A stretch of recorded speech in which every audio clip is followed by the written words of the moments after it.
Students, whatever homework is given to you, you have to submit it on the very next day between 8 am to 1 pm to the given WhatsApp number, and it is compulsory to submit your homework as your attendance will be marked on the basis of your submission. The advantages and disadvantages of owning a car. In today's world, with increase in population and overcrowding in cities, people need to move further and further away from the main city to stay. Multi-flat complexes and gated communities are more popular choices among families than individual houses because of the facilities they provide.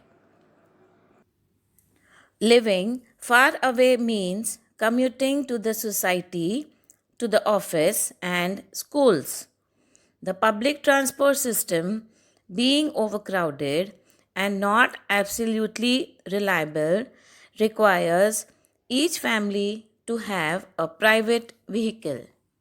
Having one's own car also provides more freedom and mobility to move around as one wishes and at any time of the day. On working days, the car is used for getting to work or school or on business engagements. On holidays, the car is used for outings, shopping, or visiting friends and relatives. However, there is another side to the situation too. If each family has at least one car, the number of cars increase greatly, leading to traffic congestion and pollution. The heavy traffic in the cities makes it impossible to reach one's destination on time.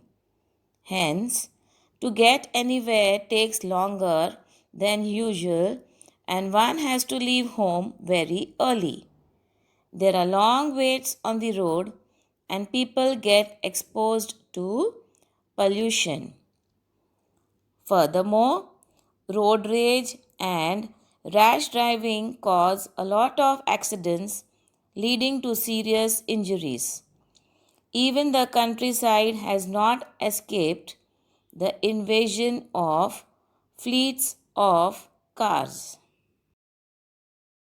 In conclusion, one might say that we need to rethink how we use private vehicles.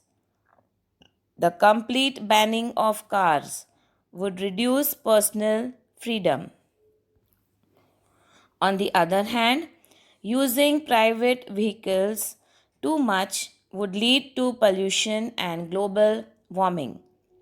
To enjoy the best of both worlds, fuel efficient cars and a reliable public transport system need to coexist.